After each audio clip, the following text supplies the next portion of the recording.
Hi guys. How you doing, Chydee? I'm good. How are you? I'm okay. I mean, I had a stressful Yeah.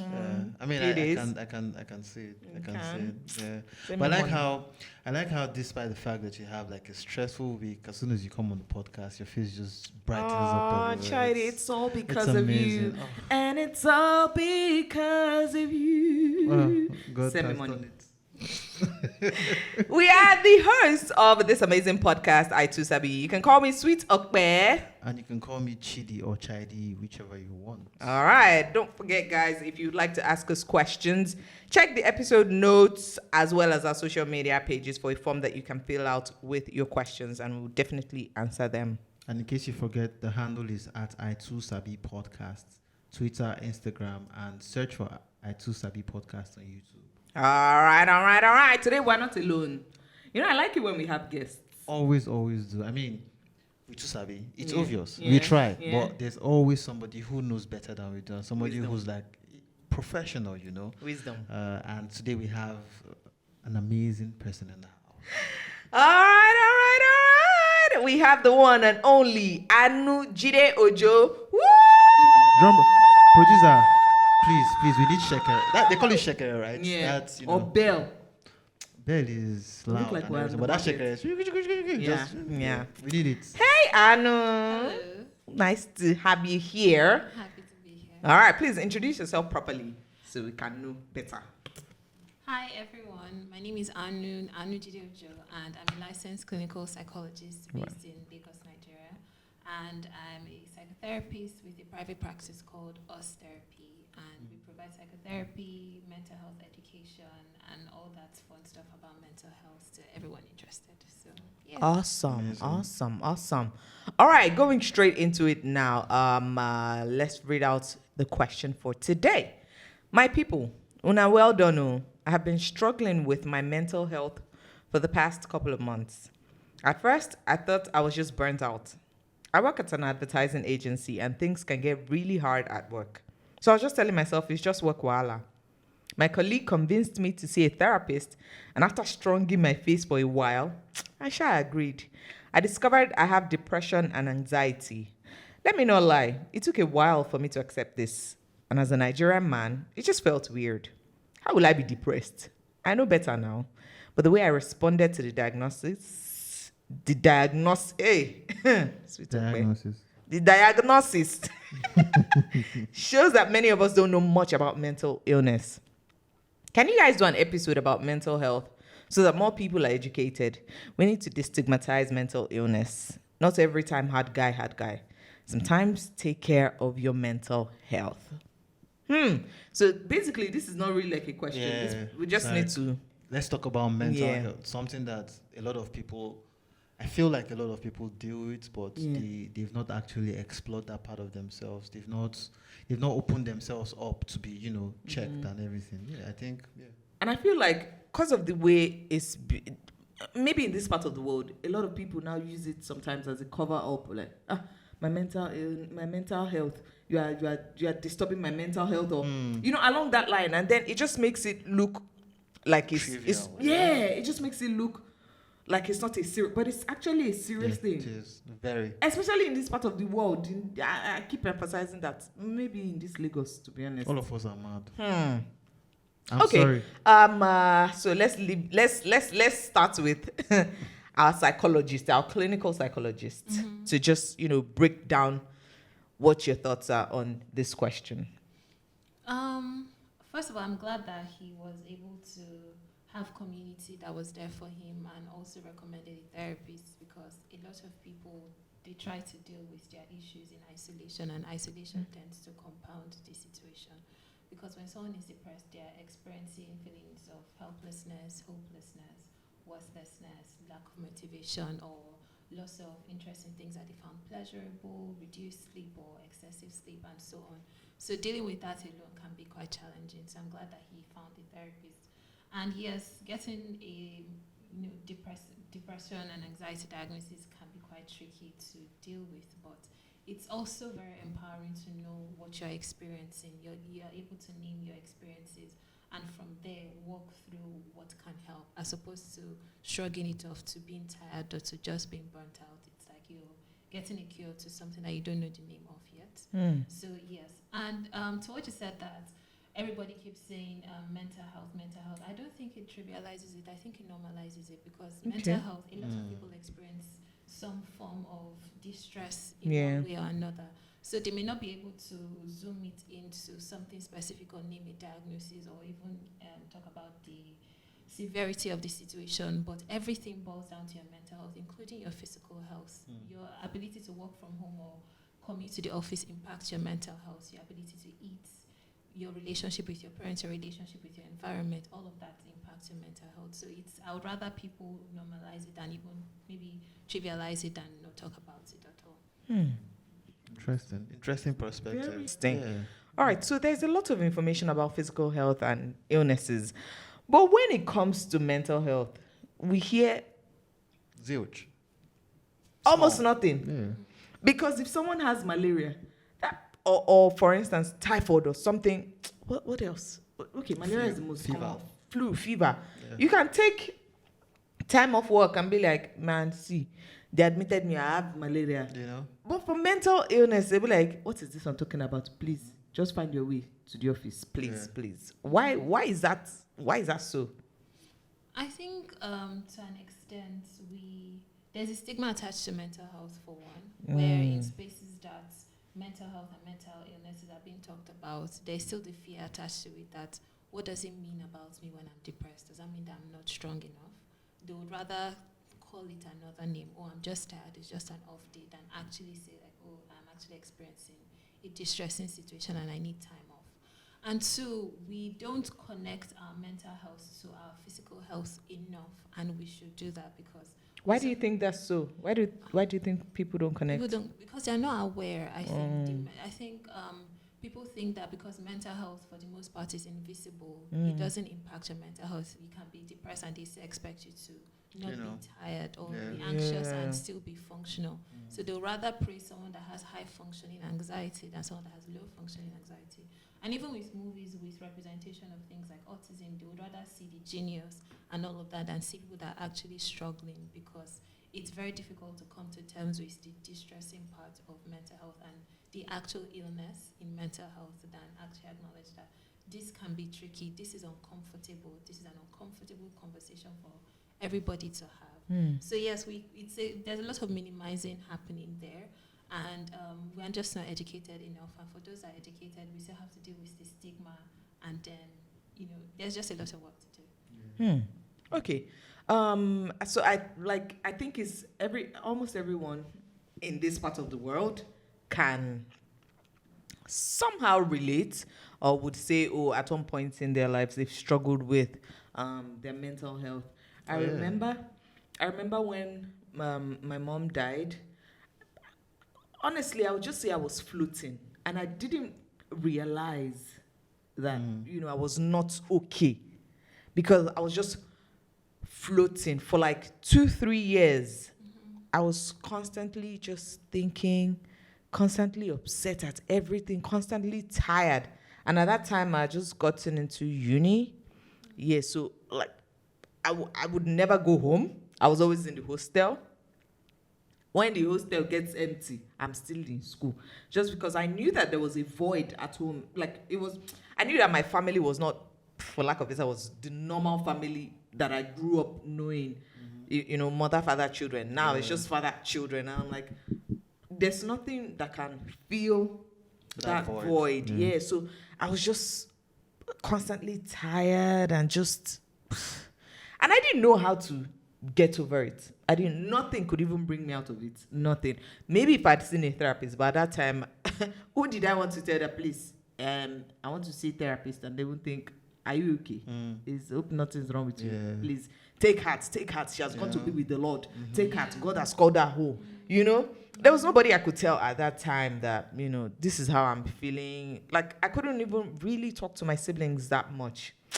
I don't know how else to explain, but I was just in my own shell. A really, really dark space. Even talking about it now is giving me pity, but I'm sure almost everyone can relate.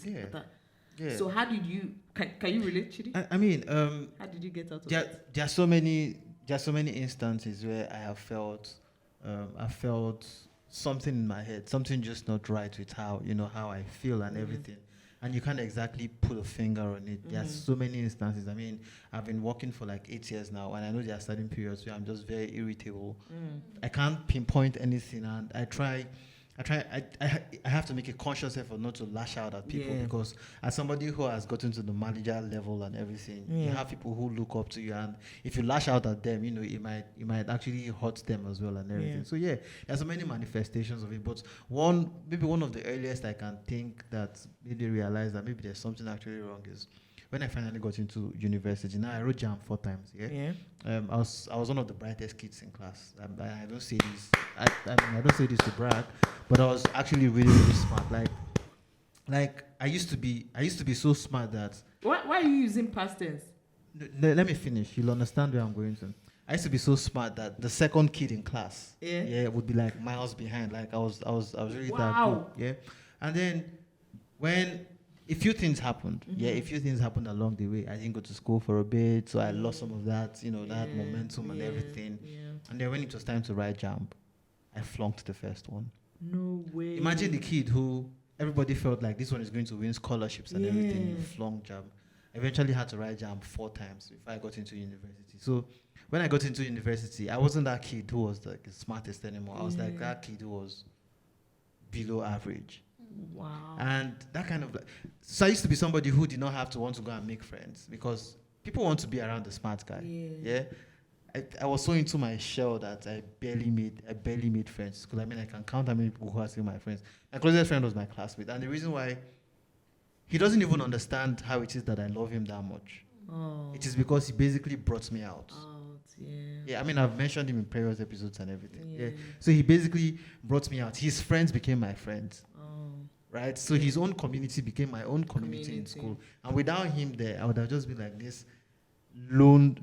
Like after school and everything, I went into NYSC. I was alone again. We talked about I was alone again because my best friend wasn't there and everything. So that was the first time I knew that because I could not get out of that space where I could, mingle with everyone. And again, I was pretty young. I didn't have information about mental health. But thinking about it now, I know if I had talked to someone, I probably would have understood. Maybe he could have jigged something and found a way to get me back to a point where I was like, that smart kid again, because I lost confidence and everything. I used to sit in front of the class. I used to raise up my hand when there are questions. And I'll be in class and I don't understand a single thing they are saying. Right. So that really, I think that shaped my life. So that really affected how I mingle, how I relate with people, until I got to a point where I got that confidence again. So if we had mental health counselors, all that, I think it would help people, especially in those formative years, help them build their confidence, help them realize that you're not who you were before doesn't mean that everything is, But so to our guests now, I wonder why mental illness is not, really talked about in our society. Like, how can we change this? When someone says mental illness, people automatically think mad person or madness. So, how do we change? For the longest time, it's been that way. Sad. So how do you think we can change that? There's a lot of work that needs to be done in making a different meaning out of our experiences. What I mean by that is human beings are meaning makers, and when there's a vacuum, we'll fill that space with what we have access to. For people that don't have access to formal education or mental health education, they'll fill it up with religiosity, or they'll fill it up with superstition, or they'll fill it up with whatever it is that makes sense to them or explains it to them based off of what they are seeing. For the longest time in Nollywood, if you're wicked and the pastor prays and then he discovers the mother-in-law, what happens? She runs mad. And what is really running mad? You're either psychotic or schizophrenic or experiencing delusion, has hallucination. A number of things can be happening in that moment, but we are just equating schizophrenia or some other mental health disorder to morality. And when that happens, for those that don't have access to any other definition around that disorder, they just equate it like, oh, this person, it runs in their family. Jeez. This person was wicked because that is a meaning that has been handed to them. right? And outside of that, there's now the stigma because, again, over time, that is what they have seen. They may be educated enough to be like, oh no, I don't think like them. I'm not like the other people. But really, what do you know of mental health outside of depression and anxiety? What do you know about personality disorders? What do you know about other, mental health disorders, to communicate to those that aren't within your social circle, to communicate to your driver, to communicate with people that don't have the same access to the things that you have access to. So it's basically a lack of mental health education. The way awareness was done for HIV/AIDS. Yeah. I feel like we need that level of awareness for mental health. The way we did all of that, they show for face, come up with a jingle, come up with something that would separate, disorders from morality. That is a huge one. So how do we get more people to start paying attention to their mental health? Because Chydee said it, I said it. I don't think even at that point we knew what was happening. We just felt weird. Yeah. So how do we get people to pay attention to themselves, like, okay, hey, I think it's high time I get help? Yeah. I think for you, I think it sounded like you're going through like prolonged grief or just grief, because really there's no timeline to grief, actually. And it would have been nice if you had people that weren't practicing toxic positivity, like, oh, she's going to be with the Lord. That shit is so annoying. Bro, I want to punch them on your mouth.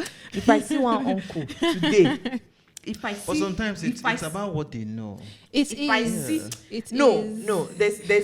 level of insensitivity. Okay. I was about just 17. I was barely 17 at that time. And then this man that broke the news, I would never forget his face. You see, if you're listening to this, he was just leaning on the car. They came to pick all of us from school because we're still in school. My sister was in uni.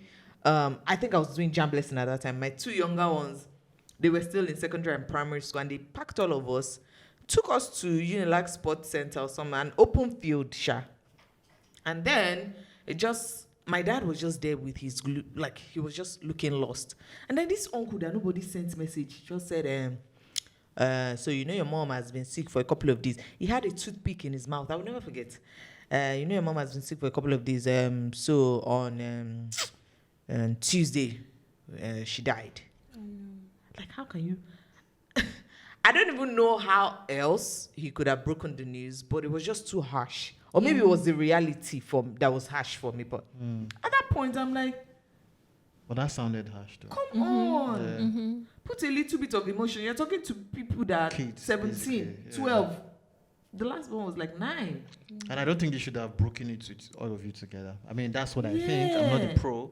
The kids, there are better ways to tell younger ones than you guys who are older. Adults. He just kept rolling the toothpick in his mouth like, oh, she has died, and so don't cry. She has gone to be with the Lord. At that point, you're telling children that have lost their mother not to cry.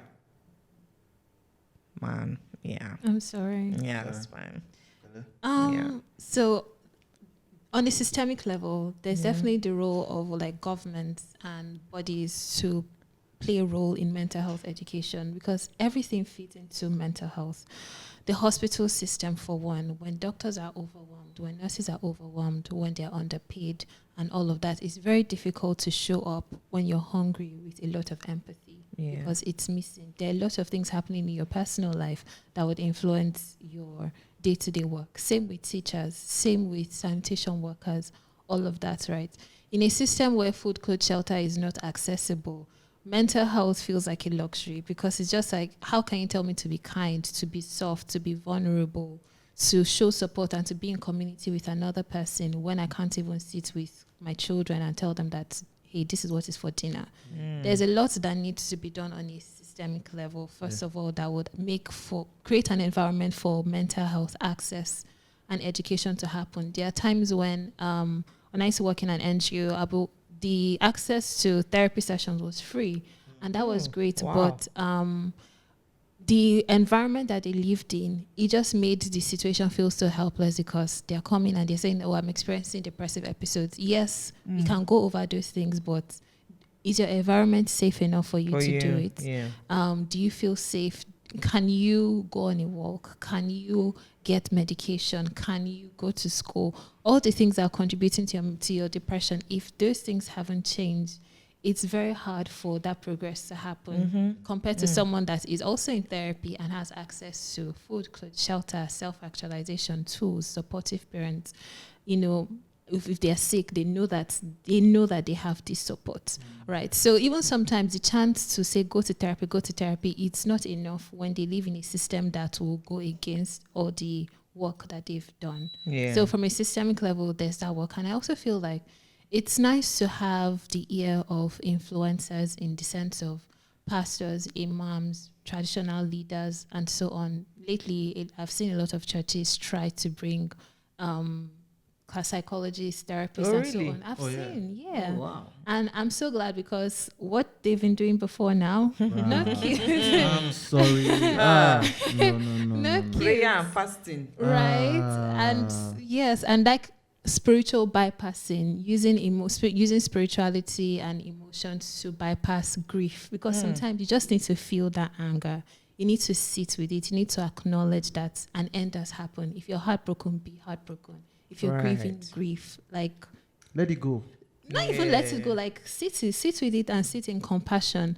And we are not really taught to be uncomfortable with somebody else. We are not taught to suffer with those who suffer.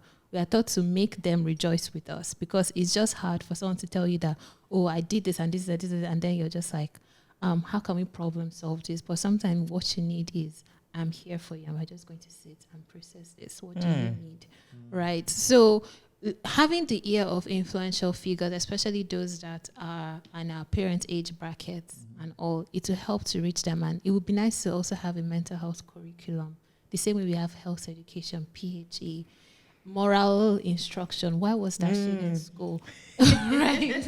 So moral instruction is incomplete without compassion training, without empathy, without teaching what grief looks like. It's not just this is good, this is bad. Do they still teach that? I don't know, but at least that's what we had back in the day. Just click that. That was a very unnecessary. Very unnecessary, because it's just morality is what it's subjective for the most part. Yes, and then, yes, and it leads to shame. Yeah. And shame can be a traumatic experience to happen. For example, you talked about being the star student.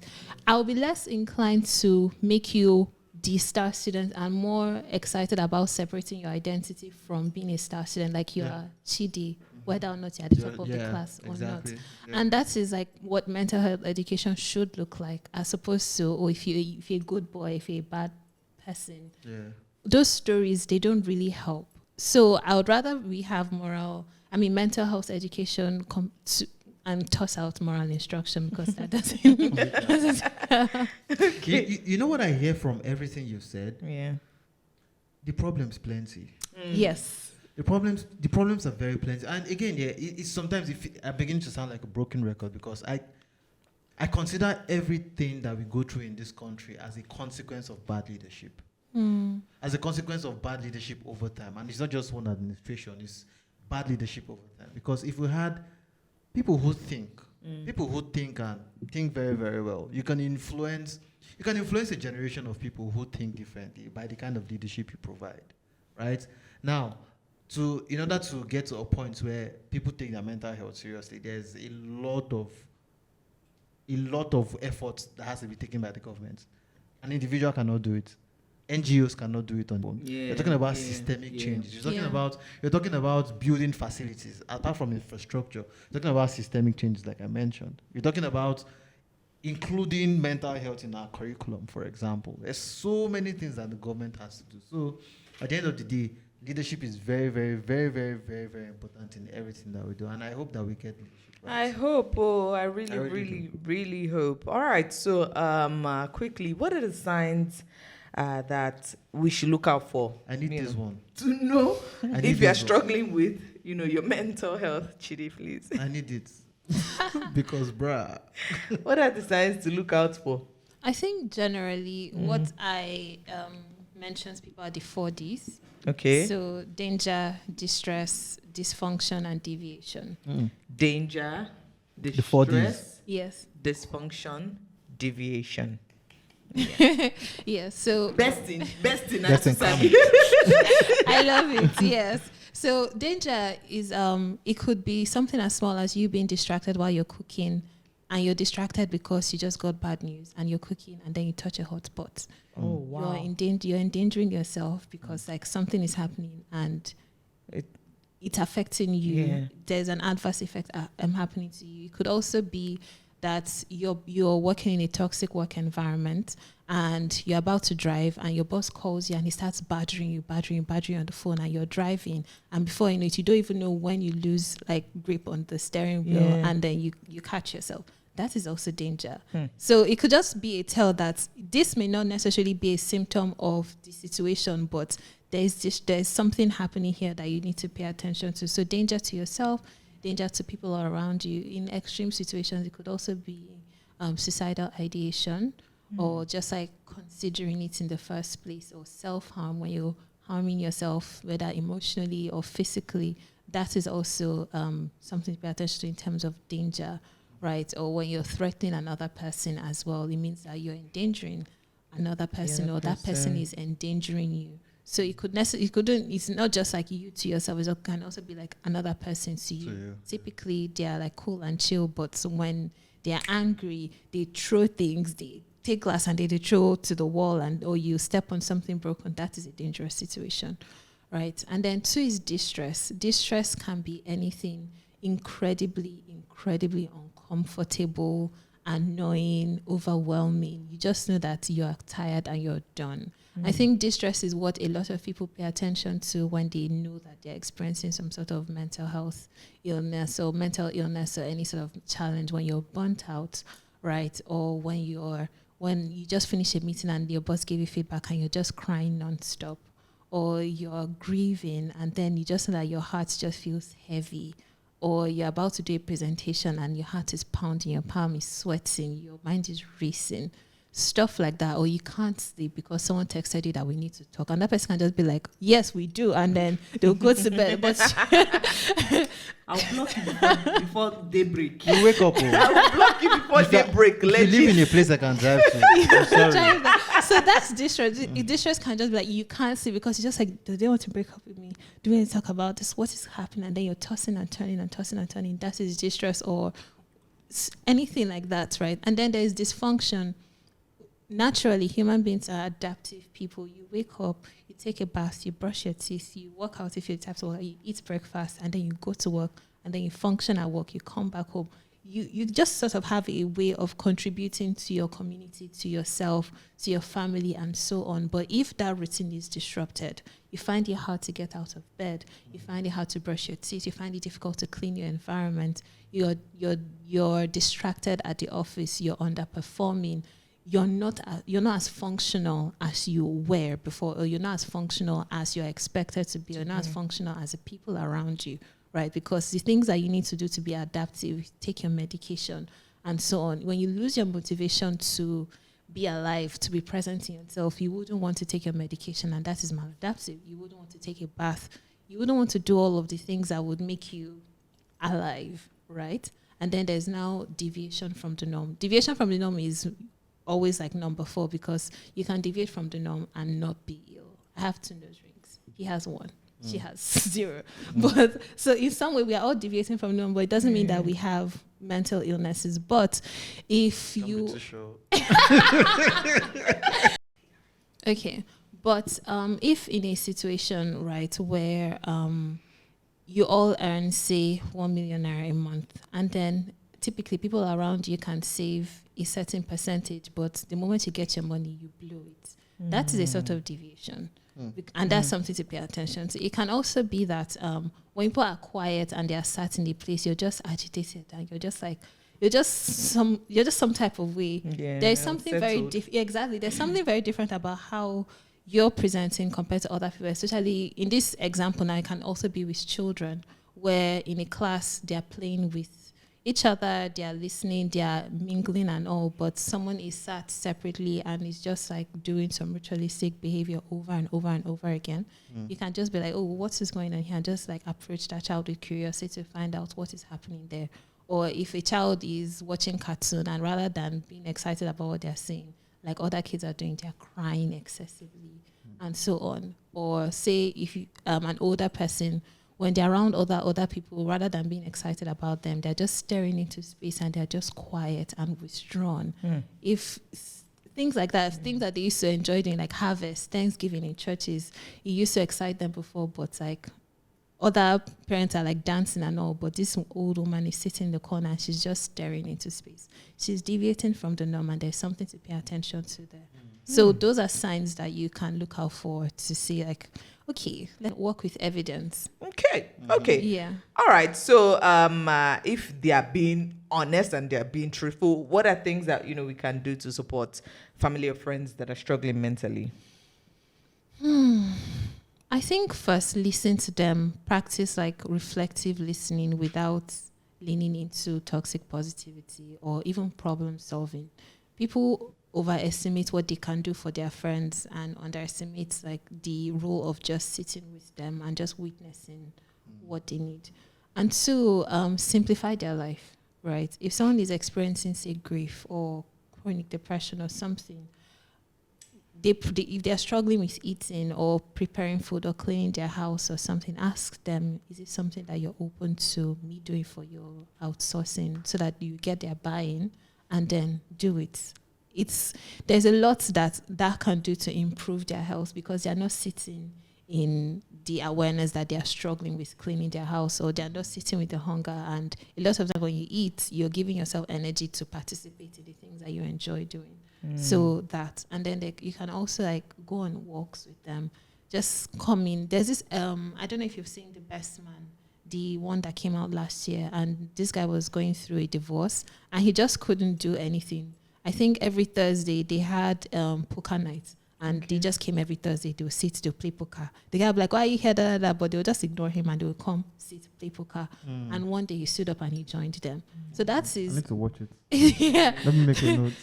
So that's kind of like community, especially among men, where they may not be so keen on being like, oh, I'm here for you, I'm holding space for you. Just like, I'm here. Like, we'll play this game if you want us to play this game. You don't have to talk about it. And when it gets overwhelming, because you can recommend therapy, because you have your bandwidth and there are things that you don't have the capacity to do. You can either offer to go to therapy with them so that you would know what to do, or just pay for a session with them, send them to therapy, stuff like that. But don't over focus on what you can do to cheer them up, and just help in other ways, in compassionate ways.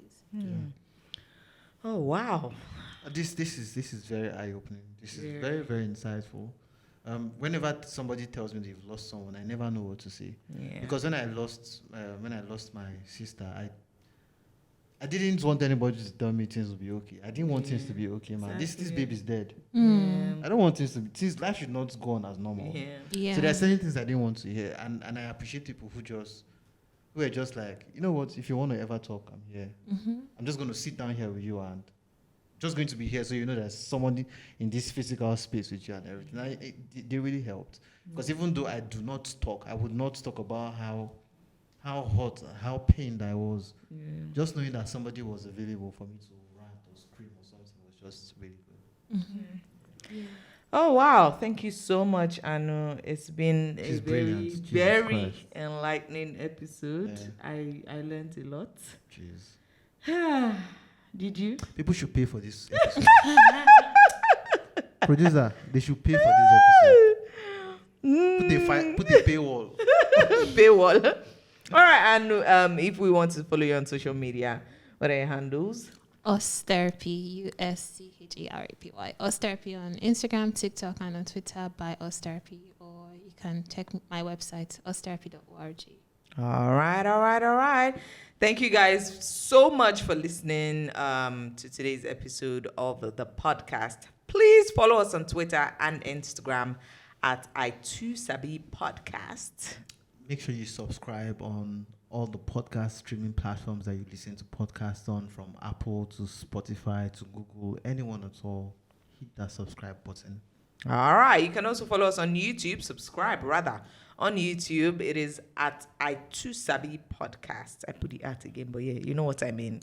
Go and subscribe to our YouTube page. Don't forget to rate, review us on podcast streaming platforms, because when you do, people are able to see some of these amazing content. That we create. I mean, we've talked about mental health. Incredible stuff. All right. That's it. Thank you so much, Aanu. It was Thank amazing you. having you here.